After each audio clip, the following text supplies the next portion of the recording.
Boa noite, sou Graça Castano. Hoje estou com um batom para comemorar o mês de setembro, também para esconder um pouquinho do cansaço, porque hoje eu estou bem cansada. Estou com óculos, que senão eu não vejo nada. Tenho o cabelo curtinho e hoje estou de vestido, porque o calor está chegando, né, gente? Atrás de mim tem aí o painel lindo da superdotação, né, que na cor laranja, para que a gente possa comemorar os nossos talentos. E você, Margarida? Sou Margarida Fernandes, também tenho atrás de mim o painel, só com o meu logo, né, da criatividade. Eu tenho os cabelos curtos, castanho meio alourado, uso óculos e estou com uma camisa bege. E esse mês é um mês muito especial. E eu vou falar de um tema aqui hoje, junto com Margar, que é um tema muito importante. Deixa. Agora sim, eu vou conseguir compartilhar. Deixa eu abrir aqui. Vocês já ouviram muito falar sobre Setembro Amarelo. Será que vocês conhecem o Setembro Verde? E é sobre esse tema que nós vamos falar hoje, sobre os dois setembros, esse tom verde e amarelo, bem a cor do nosso país, né? Então vamos ver em que o nosso país está precisando melhorar nesses dois sentidos. O Setembro Amarelo é como a gente pode agir para comemorar a vida, né? A gente não quer falar aqui de nada que seja o oposto da vida. Por quê? Porque nós combatemos exatamente e repudiamos as ações que são feitas que levam as pessoas ao sofrimento. Então, por isso que hoje o nosso chamado é para que essas pequenas ações e como a gente pode agir para ajudar quem está passando por um sofrimento e que pensa no autoextermínio. O que provoca dor, né? Quando a pessoa pensa muito na questão do autoextermínio, não é porque ela está de bobeira, não é porque ela está fazendo frescura, não, é porque ela está com dor. E os fatores que mais são pregnantes nessa dor são esses fatores que estão aí, os fatores emocionais, os fatores sociais, os fatores pessoais e os fatores biológicos. Então, assim, é óbvio que o fator que a pessoa sente profundamente essa dor é quando ela está no processo de depressão, né? Quando ela fica desesperançada, quando ela não acredita que pode superar as dificuldades dela, né? Mas muitas vezes os fatores sociais contribuem para isso, fazendo com que ela se isole, com que ela sinta-se não apoiada, né? Até às vezes por estar sofrendo algum tipo de atitude de bullying, de sofrimento grande. E os fatores pessoais, né, são aqueles fatores aonde a pessoa ela simplesmente se sente uma fracassada. O perfeccionismo extremo, né, faz com que ela se sinta incapaz de fazer bem feito, incapaz de entregar um trabalho da melhor forma possível, porque ela quer fazer o melhor. E assim, muitas vezes, tudo isso pode estar ocasionando por questões de processos de traumas, que não é hoje, na vida adulta, talvez, que estejam as origens. A origem pode estar lá atrás, por ela ter ouvido, cresceu ouvindo falar, o pai e a mãe falar que ela não ia dar certo, ouvindo o professor dizer que o aluno era burro, que não aprendia, né? Ou a mãe, sem saber, fazendo comparações entre um filho e outro. Tudo isso faz com que os fatores pessoais pesem quando a pessoa não está bem. Sem contar os transtornos, os fatores que levam aos transtornos mentais, como a bipolaridade, né, as dores crônicas, a predisposição ao próprio, a predisposição para uma doença crônica, uma fibromialgia. Isso tudo traz as dores para o corpo. E tudo isso junto, imagina isso, né? É como se fosse uma. Eu penso nesses 4 fatores juntos, eu penso como se fosse uma grande dinamite. E você, Margarida? Como é que você vê esses fatores aí junto na vida de uma pessoa que pensa nesse autoextermínio? Já é difícil a gente lidar com uma dessas situações. Imagine quando vem esse combo, né? Das emoções, das relações sociais, dos problemas. Então, assim, eu digo que a pessoa que passa por esse sofrimento, porque é um sofrimento para a pessoa, o que ela mais quer é acabar com esse sofrimento. Mas como acabar? Eu acho que é por isso que o nosso papel é importante, da gente poder falar as maneiras como se pode lidar com isso.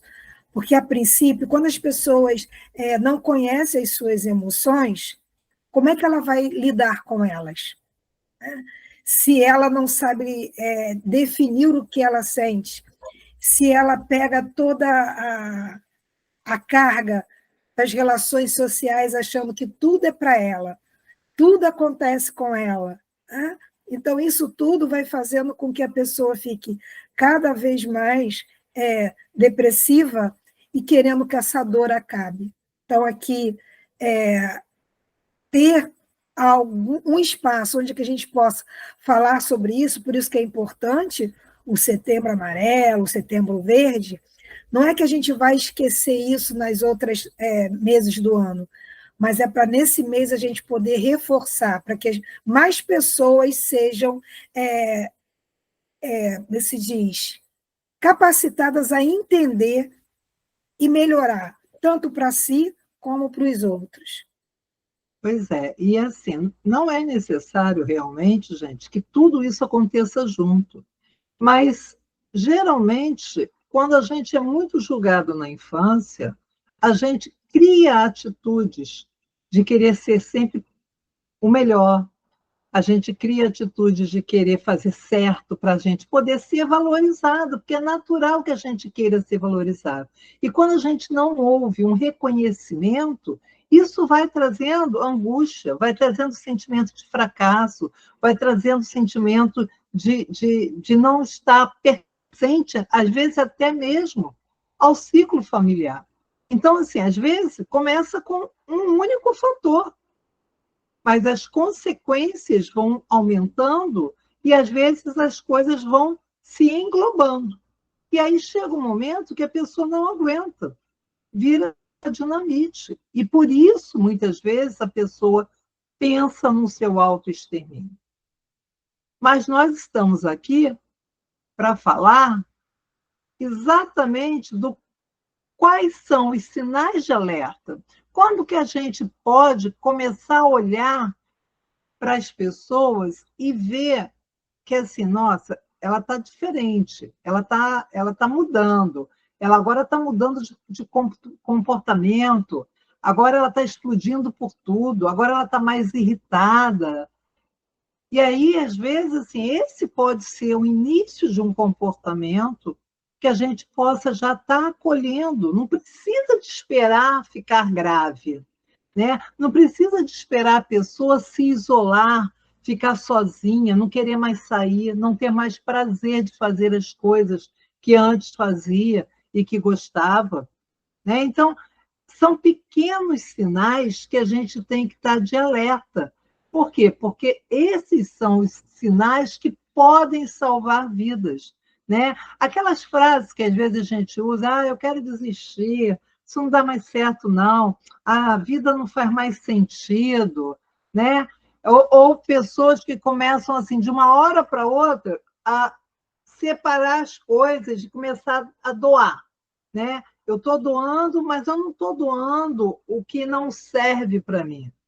Eu estou doando coisas que eu gosto, ou que eu gostava, e que agora eu já estou, assim, de certa forma, passando para pessoas que eu quero que continue cuidando daquilo quando eu não for mais, não estiver mais presente nesse mundo. Isso são sinais de que a gente tem que estar atento, né? Ou até mesmo nas alterações de sono. Por exemplo, tem muitas pessoas que começam a trocar o dia pela noite, e aí não consegue, começa a ter insônia, começa a ter dificuldade de se alimentar, não quer comer, não tem vontade de fazer nada. São pequenos sinais de alerta para que a gente possa realmente auxiliar a uma pessoa que esteja nesse caminho do autoextermínio.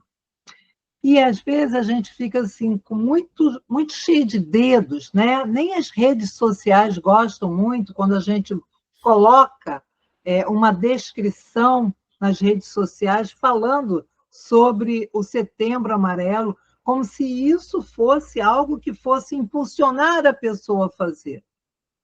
A gente precisa de falar sobre esse tema. A gente precisa de ensinar as pessoas a identificarem esses pequenos sinais. A gente precisa de ensinar as pessoas o como proceder diante de pessoas que estão passando por essas questões. E é por isso que nós estamos aqui hoje. Margarida, além desses sinais que eu coloquei, você lembra aí de mais algum? Estava aqui pensando, né? Você já falou dele ficar desistindo, mas é aquela pessoa que parece ser muito pessimista, né? Eu acho que assim, a lei das emoções, acho que é isso, o isolamento, o sono, mas aquela pessoa que perde o prazer de fazer as coisas que ela gosta. Você falou de começar a doar, né? Eu lembro também, né, de pessoas que começam a deixar de fazer o que gosta, e também já tive oportunidade, infelizmente, de presenciar pessoas tendo uma euforia muito grande para tentar esconder toda a sua tristeza. É uma pessoa que era assim muito quietinha e que não fazia muita coisa, começa a ser muito alegre, muito expansiva, ri demais por qualquer coisa, quer dizer, tentando disfarçar toda a dor que ela sente. Então, isso também a gente tem que prestar atenção. Não quando a pessoa já é expansiva e alegre, mas quando ela foi sempre caladinha ali e ela começa naquela mudança de humor. Está sempre rindo, fazendo gaiatice, isso também pode ser um sinal de alerta, para tentar esconder a dor que está sentindo. E um outro sinal de alerta também são as pessoas que reclamam de tudo. Essas pessoas que às vezes a gente nem quer ficar perto, fala a verdade. Quem é que gosta de ficar perto do reclamão? Que tudo reclama. Ninguém gosta, mas essas pessoas também estão em sofrimento psíquico. Por quê? Porque elas não conseguem ver além do problema. É por isso que elas reclamam. Elas reclamam porque elas estão com foco no problema. Então, a gente tem formas de tentar ajudar a mudar essa perspectiva diante da vida. E as formas que nós temos de ajudar são formas de demonstrar assim, o acolhimento, a empatia, de mostrar que a gente compreende o como ele se sente, sem julgamento. Acolher, fazendo com que ele se sinta importante, fazendo com que ele tenha espaço para falar sobre o que está percebendo, sobre o que está sentindo. Isso é acolhimento, né? Empatia é eu me colocar no lugar do outro, mas sem os meus valores. É eu me colocar no lugar do outro com os valores do outro, para que eu realmente consiga olhar com a lente dele, para que eu possa visualizar, a partir da lente dele, algumas possíveis soluções e juntos fazer essa jornada de sair do problema, né? Então, assim, evitar aquelas frases, isso tudo é drama, tem gente que está em situação pior do que você, né? Então, isso é um provocativo. Então, Muitas pessoas até Hum. falam assim: isso é falta de Deus. Se fosse assim, padre, pastores, religiosos não entravam também em depressão e nem se cometia esse ato. Né? Esse ano teve um padre, né, que teve esse ato de extermínio da própria vida. Então, isso não é falta de Deus. E muitas vezes as pessoas colocam isso como um fator. Vai procurar Deus que isso melhora. É uma coisa muito mais profunda e ampla. E as pessoas não gostam de ouvir isso, né? Felizmente, assim, onde eu tenho andado, né, pelas igrejas, pelas independente das crenças, eu tenho ouvido muitos pastores, muitos padres orientando o atendimento terapêutico, né? Porque nessa hora é importante que tenha um profissional, e muitas vezes nem é só um profissional da psicologia, às vezes é necessário um profissional da psiquiatria também. Assim como é necessário ver como é que estão as vitaminas, porque às vezes tudo isso também pode estar por conta de baixas de vitaminas, baixas de alguma substância no nosso corpo, né? Então é importante que a gente faça um atendimento, às vezes, muitas vezes, com um clínico, para a gente poder saber como é que anda a minha saúde física, porque a gente não pode achar que o físico também não tem uma relação direta com a saúde mental, porque tem sim. Né? Se eu tiver com uma falta de vitamina B12, eu vou estar muito prostrada, eu vou estar cansada. Né? Então, assim, tudo isso a gente tem que realmente estar buscando uma ajuda de um profissional, de uma pessoa competente. Né? Eu quero voltar ali naquele bonequinho ali do toque. Às vezes, o que a pessoa precisa é só um toque. Né? Não, às vezes, a pessoa não quer um abraço, porque o abraço pode ser invasivo. Né? Para muitas pessoas, principalmente quando a gente pensa em uma pessoa com neurodivergência, o abraço é um incômodo. Mas, às vezes, um toque, um acolhimento, um estou aqui, sabe? Isso já é suficiente para que ela se sinta querida, para que ela se sinta amada, para que ela se sinta protegida. Né? Oferecer a companhia, mas oferecer uma companhia que seja um apoio prático. Não é simplesmente, estou aqui do teu lado, mas quando daqui a pouco eu tenho que sair, porque eu tenho que fazer isso, fazer aquilo, fazer aquilo. Não, eu tenho meus compromissos, eu não tenho que abrir mão dos meus compromissos. Mas esse apoio, companhia, eu posso ir no médico com você tal dia. Eu posso te levar, não, vamos lá no psicólogo, eu vou com você, eu te espero na primeira sessão. Sabe, às vezes, assim, são essas falas de apoio que faz toda a diferença para que a gente possa tirar os pensamentos do autoextermínio da cabeça de quem está com muita dor, com muito sofrimento. Né? Ninguém quer se autoexterminar por prazer, gente. Isso tem uma relação direta com as dores emocionais, com as dores físicas, porque sim, uma dor crônica, uma dor que não passa, uma dor com uma intensidade muito elevada, pode gerar esse desejo. Então, vamos prestar atenção nos pequenos sinais. E o Setembro Verde fala sobre o capacitismo. Você sabe, Margarida, o que é o capacitismo? Opa, passei demais. Não, não sei, Graça. Me explica, por favor. O capacitismo nada mais é do que todo preconceito que as pessoas têm na sua fala em relação às pessoas PCD, pessoas com deficiência. Então, são aquelas falas assim, nossa, tão bonito, mas anda de bengala. Nossa, tão lindo, mas precisa, não consegue ver o mundo, porque é cego. Ah, ou então ela só faz serviço pela metade, porque ela anda em cadeira de rodas. Ah, e essa pessoa que fica aí se achando que pode tudo, mas na verdade não pode nada, porque ele é incapaz, ele não consegue nem andar sozinho, depende sempre de uma muleta. Ou aquelas falas que a gente falava antigamente, tipo assim, aqueles tipos de ditados, né? Tem um ditado agora que fala até da muleta mesmo. Como é que é, Margarida? Me lembra aí. Fugiu.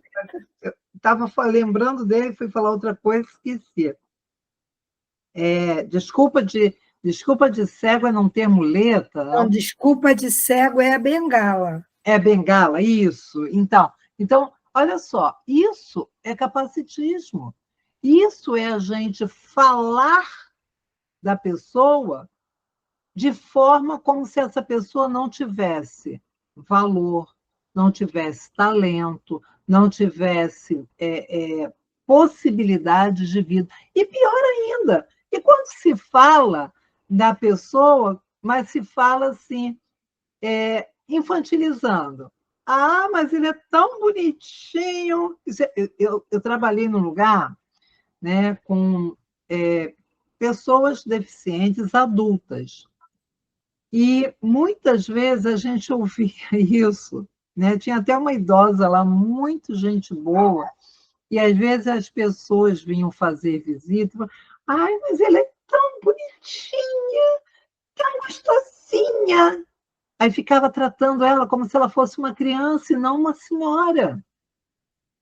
Então, essas barreiras atitudinais, né, que antes até era possível. A gente faz muita coisa ainda errado, e eu entendo que é porque nós estamos mudando o nosso olhar. Muita coisa que a gente considerava normal, hoje já não é mais admissível. Então, assim, a gente tem que entender que a nossa cultura evolui. E quando a nossa cultura evolui, a gente precisa de evoluir junto. Então, não dá mais para eu ficar fazendo piadas que não cabem mais no século XXI. Né? Mesmo ligando, estou lembrando aqui até do exemplo do racismo, aquele neguinho. Isso não é mais permitido hoje, isso é ofensivo. O que antes era legal, que a gente ria, porque a gente não tinha consciência. Felizmente, a nossa consciência está mudando, gente. Então, acabar com o capacitismo é a gente entender que a gente tem que mudar o nosso olhar. A gente tem que aprender que novas leis estão aí para dar direito, dar voz às pessoas PCD. E é necessário que essas pessoas busquem, sim, os seus direitos e os seus deveres. Isso é um processo de política. É um ato político que cada pessoa tem que fazer. Eu não gosto de política, mas não tem como a gente viver sem fazer política, né? A verdade é, toda forma de atitude que eu escolho ter já é um ato político. Eu posso não gostar de me colocar dentro dos partidos políticos. Isso é outro papo, isso é uma distância. Mas quando eu me posiciono e eu penso e eu reflito sobre as questões e eu coloco a minha opinião no mundo, eu estou fazendo um ato político. Então, é isso que a gente tem que mudar. Não dá mais para a gente ficar na dúvida e não fazer nada. Se eu não sei como tratar uma pessoa PCD, que eu pergunte, que eu leia, que eu me informe. Mas não dá mais para eu poder chegar, por exemplo, vendo uma pessoa com bengala, ir lá e catar o braço do indivíduo e achar que eu tenho que ajudar. Porque nem é assim que se ajuda uma pessoa com deficiência visual ou um cego a atravessar. A gente pega aqui, ó, a gente pega pelo cotovelo e conforme a gente coisa, ou ele pega no nosso cotovelo, ou a gente ou ele pega, vai depender de cada um. Eu tinha um rapazinho que ele teve um problema visual e ele foi perdendo a visão. Ele não gostava de segurar na gente. Ele preferia que a gente segurasse nele. Isso não é muito comum, mas depende. Então, eu tenho que saber como que aquela pessoa quer que eu me relacione com ela. Uma coisa que é assim extremamente invasivo é quando alguém fica olhando para a pessoa que está numa cadeira de roda. E aí olha com aquele olhar de curiosidade, olha com aquele olhar talvez de julgamento. Então, assim, não é o problema, não é o olhar, o problema é o como este olhar está sendo realizado. Né? Eu lembro uma vez que eu fui num shopping e dentro do banheiro feminino tinha um espaço onde tinha um menino, já grande, devia ter uns 12, 13 anos, estava caído no chão, totalmente desregulado. E a pessoa adulta que estava com ele estava ao lado, dando tempo para que ele se regulasse. E aí entraram duas senhoras e falaram assim, olha que coisa horrível, o garoto aí no chão, que não sei o quê. A senhora só abaixou a cabeça com vergonha, porque é assim que as mães das pessoas com autismo muitas vezes se sentem, mas não deveriam se sentir, porque só elas sabem o porquê que elas estão ali, deixando aquela pessoa ali no chão. Essas duas senhoras que entraram estavam julgando uma coisa sem saber, sem entender o contexto. E aí, quando eu lavei minhas mãos, né? Fui até ela, falei assim, a senhora precisa de ajuda? Aí ela foi e falou assim, não, é porque meu filho é autista e eu estou dando um tempo para ele se regular. Eu falei, não, tudo bem. Então, se a senhora não precisa de ajuda, eu expliquei, é porque eu sou psicóloga, eu trabalho com um ABA. Aí ela falou assim, não, eu sei como proceder. Eu falei, então tá bom. Então, fica aí com o Papai do Céu, que já estou indo. E pronto, me despedi. Então, assim, se a gente pode se aproximar para ajudar, mesmo que eu tenha dúvida, vai lá e pergunta. Não tem problema tirar dúvida. Mas Graça, uma fala. coisa que eu acho importante pontuar é que, às vezes, o capacitismo parece em coisas que pode aparecer até como normal. Por exemplo, muitos pais, muitas pessoas querem proteger aquela criança. E protegendo, ela está pensando que está fazendo um bem, mas, na realidade, não está. Eu acho importante colocar esse ponto também, que muitas vezes é aquele excesso de cuidado, aquele exagero de cuidado, que não deixa que as pessoas consigam se expressar. Né? Que é assim, é de bengala, não pode sair, ao invés de começar a educar, treinar para que as pessoas possam sair, já quer ficar dentro de casa porque tem perigo, né? Fica tolindo ele. Eu lembrei aqui agora do rapaz que fez o Fala Tripsi, né? Will. Will, como ele já consegue sair, ter uma autonomia, isso é tão importante para eles, né? Embora as pessoas que o vejam acham que ele está sendo abandonado, que na realidade não. A mãe dele soube criá-lo com as suas limitações, mas com a autonomia de ir e vir. Então, às vezes, o excesso de cuidado, de proteção, também pode ser visto como um capacitismo, que as pessoas não fazem por mal, mas realmente não ajuda.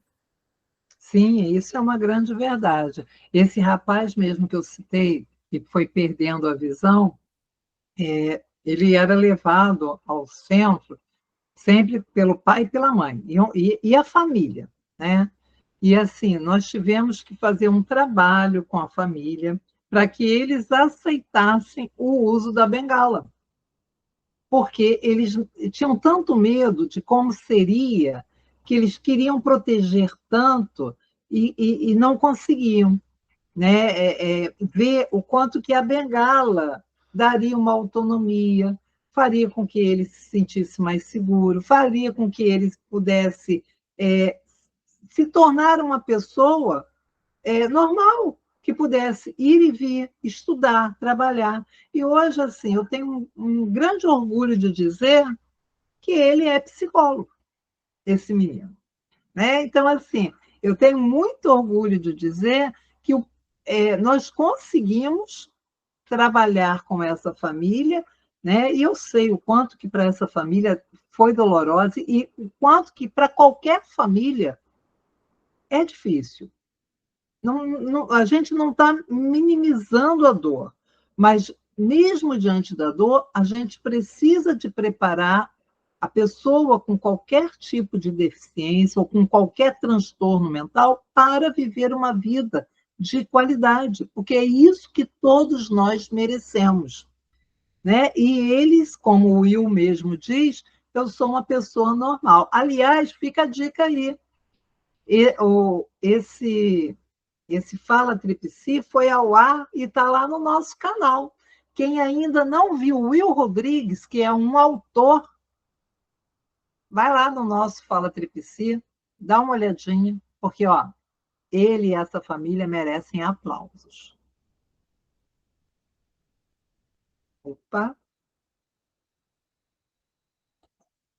E aí, assim, algumas dicas, né, para a gente poder aprender a falar corretamente, né? Se fazer de surdo. Isso é um termo que antes a gente falava, né? Hoje isso não é mais autorizado.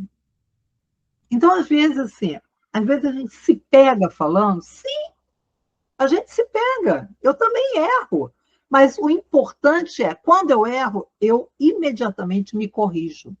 Porque é assim que a gente vai liquidando hábitos errados.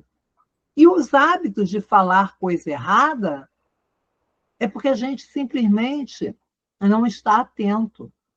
E aí a gente não se dá conta do quanto que isso pode estar ofendendo uma pessoa com PCD ou ofendendo uma pessoa com, quando se toca na questão do racismo. Então, a gente precisa de mudar a nossa fala. Por quê? Porque para que a gente tenha uma inclusão real, a gente tem que entender que, independente de como a pessoa ela merece respeito, qualidade de vida, dignidade, ou seja, equidade. Tem que ser tratada da mesma forma que qualquer outra pessoa. Então, assim, acabou essa história de falar, parece que é cego, dar uma de João sem braço. Vamos parar com isso. Eu não quero mais ouvir essas frases. Vamos só focar no que é certo. Fugir das obrigações, faltou com compromisso, está distraída, está alheia, se fez de desentendido, sem condições de executar, elaborar o projeto, está com algum problema, está perdido, é imaturo, está brincando demais, tem dificuldade de aprender. A gente usa palavras que falem sobre o que está acontecendo e não sobre a pessoa. Usar a pessoa como um exemplo, isso não é mais possível. Quando eu uso a pessoa como um exemplo, eu estou colocando o meu preconceito para falar. E isso sim é capacitismo. Então, combater o capacitismo é urgente e necessário, assim como defender a vida e valorizarmos a vida. E falando em valorização da vida, nós estamos muito felizes, porque nessa semana nós vamos fazer o nosso primeiro evento gratuito dentro do shopping no município de São Gonçalo, falando justamente sobre isso, valorização da vida. Então, assim, quem é de São Gonçalo tem a oportunidade de estar com a gente presencialmente no shopping na sexta-feira, às 10 horas da manhã. Então, quem puder, ainda temos poucas vagas, mas fica aí o convite para vocês. Né? Qual é o shopping? Porque tem mais de um shopping em São Gonçalo. Shopping Partagem.